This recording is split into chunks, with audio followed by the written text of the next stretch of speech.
Hey, it's Viviana and welcome back to my darkroom. This is my favorite type of workday, which is print day. And I'm really excited for this video to share all, and I mean all of the steps it requires to get to this point, which is making the final silver gelatin print. So we are starting off with the photo session, developing the roll of film, making the contact sheet, and making the silver gelatin print. And this portrait is really special to me. I chose also the month of July for this, to share this with you guys. It's my birth month, and you'll understand why those go hand in hand, and I'm excited to share them with you guys later on. So celebrate with me. I'm really excited. My birthday is July 22nd. Also, I want to mention, if you've been following me for a while, you know that my Bestler Enlarger light bulb died, so I'm still in the process of ordering a new one. So I thought this was the perfect time to use my Intrepid Enlarger, and I've had this for a year now. Intrepid, super sweet of them. They sent me this compact enlarger for me to use, and I received it just a couple of days before my birthday, so I take it as a birthday gift, not just a gift. So thanks.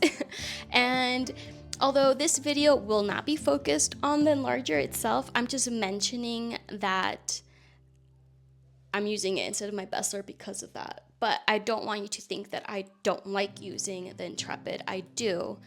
I just have a hard time with it because when I received it, it was pretty much just the enlarger head, and I think that's how they do sell it. They don't sell it with the lens or the base, but luckily I had an extra lens, and I will down below write what lens I'm using. I also had this extra Star D tripod, which is just like my other tripod that I use all the time and that I love so much. If you've seen me before, either here on YouTube, Instagram, or TikTok, you've seen my Star D tripod. It's beautiful and people always comment on it, and I love it. But I also love it for a different reason. One of my closest friends, Brenda, which I've taken so many photographs of her. I met Brenda back in college. I don't know if it was my first or second year in photography class. I met her there, and she was actually like my muse. I took so many photographs of her, and she was such a great sport and always said yes, which when you're an artist, that's like such a dream. And throughout the years, we became really close friends, and she actually gave me that tripod, which is amazing. So I love it for that reason. But I'm really limited with this tripod. It's not that flexible. It gives me a really hard time. So I don't use this enlarger, but it's mainly because of the tripod I have with it. So after watching a lot of other videos of other photographers using it, I think I have the ideal tripod for it, and we will find out. So wish me luck. And let's get started. So let me take you back to the past with the photo session, then developing the film, making the contact sheet, and we will catch up in this moment, present time. And I'm hoping for a successful workday, whatever that may be. If it turns out the opposite, I'm still gonna show you, because I don't wanna look back at only successful workdays, because that's not not the truth. So let's get started.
With that one, that has no magenta. Let's do one more test strip. I'm going to use magenta. That's all. Let's see if that helps.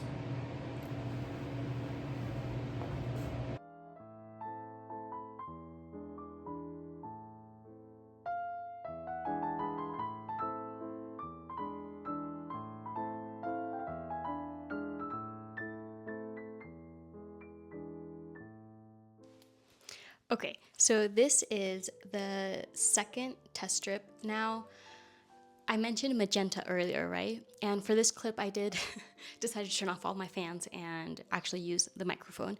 So I realized I mentioned magenta because the color head that I use for my Bessler, I use for my black and white prints, and I love it so because I can use the filters such as yellow and magenta. I forgot that in this one, the black and white mode, I can change the contrast a different way, not using the magenta. So I don't remember at what setting it was when I made the first test strip, but it does look slightly different from the second one I did. Not much, but I decided just to put it all completely at setting 5. I think that's the most contrast I can get. So I'm gonna work off of that and I will show you what I have. I really love how her pendant, her stone necklace, has this beautiful shine. And I really like this section here. It is a little soft. I can tell with how grainy it is. I think I'm gonna keep it at this. Most likely I'm going to have to dodge a little, but I think we're getting pretty close, you guys. Oh, Maggie. So sweet. Okay, let's keep at it. I don't know if I can keep pausing the printing session to turn on the lights and turn off the fans. I'm a little worried about my chemistry, so I might not take such long pauses, okay? But let's continue.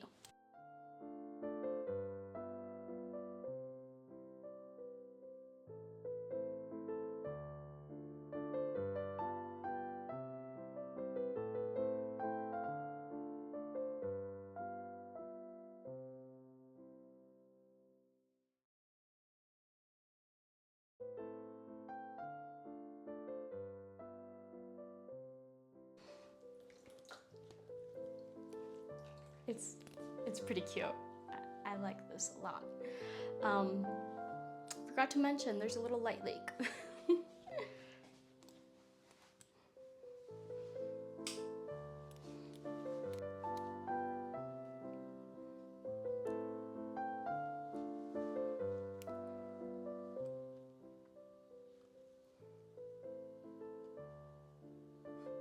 I did not dodge absolutely anything yet.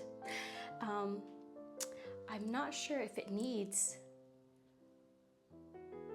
It is fiber based, so it's gonna darken slightly once it's dry.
We have dry prints, you guys. They are completely dry and I'm so excited to see how they look. I have not taken a sneak peek. I've been trying to figure out the whole lighting in here because I really want you guys to be able to see the beautiful tones. Well, I'm hoping they're beautiful. The tones in the silver gelatin print. And I feel like no matter how I film any of my art, either in the process of making or like once it's completed, you just can't see truly the beauty of the tones as if it were in real person, like just here physically. I'm really thrilled to show you guys. I really hope they look like what I was working hard for and what I had in mind. So I'll stop talking and I'll just show you guys.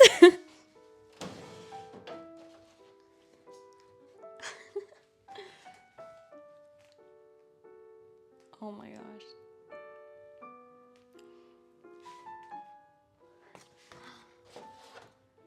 Oh, this is not the good one. Okay, let me see. Those three look pretty identical, but I know I burned some of the edges on some and others I didn't. But honestly, You can't really tell where I did burn. Okay, I need to take it in. Wait, before I show you guys completely. You know, I'm starting to actually make some room in my heart for this warm tone paper. My go-to paper has always been Ilford's multigrade glossy fiber-based paper. That's like the one I've been buying for years. But I've never really been a fan of warm tone, but I'm getting there. I don't think I'll ever replace my glossy fiber-based, but I like how these turned out. I think it's a beautiful print of Maggie.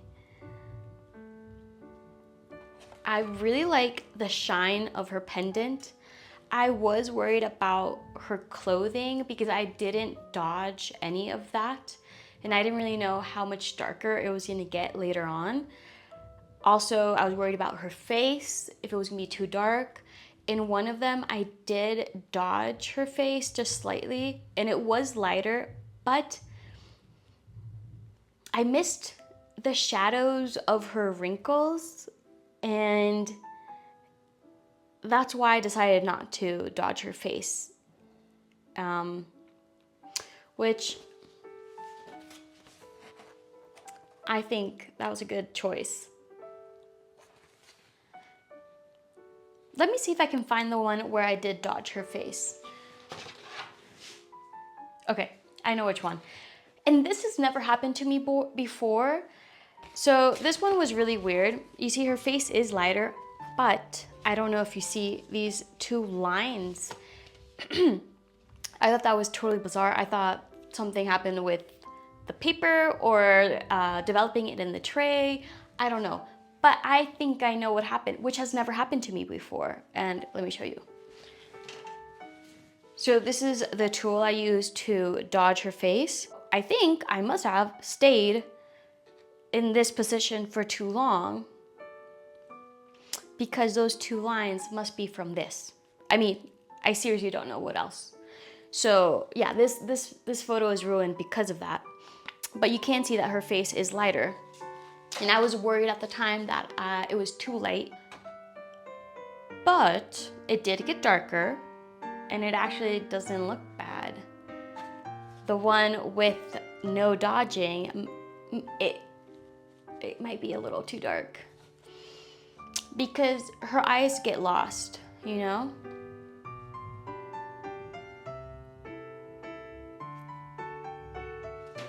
So much fun.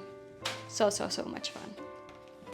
So I'm really excited to frame this in my house, have it somewhere special. And of course, I only made 3 prints. I made one for myself, one for my mom, and one for Maggie. But I really like it, and this light leak doesn't bother me as much, although when I do frame it, I think I might cover it just a slight bit. Don't know yet, so we'll find out. And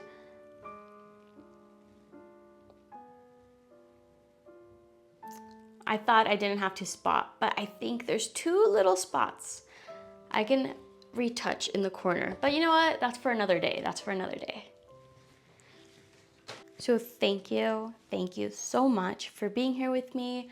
I really hope this video was some way helpful and that you got something out of it. For me, I'm just loving sharing this process with you guys, and I really hope that from my videos, maybe little by little, more dark rooms kind of emerge throughout because I think it's so special. And if you guys do build your own dark room, please share it with me, share a photo, tell me your experience. I think that's so cool. It really brings me so much joy to know about those that follow me and that have seen me, and that these videos or sharing this process has kind of motivated you guys to go that way. And I know it's not easy. I know it's a big project, but just even planning it, I think is a great start, you know? That's awesome. That's the first step. So thank you so much for being here with me. It really, really makes me so happy. And because I always forget in all of my videos, if you do like this video, do please press like. And if you really, really, really like the video, do subscribe. So thank you so much. And I hope you liked Maggie's portrait. And thank you again for being here with me. So until next time, bye.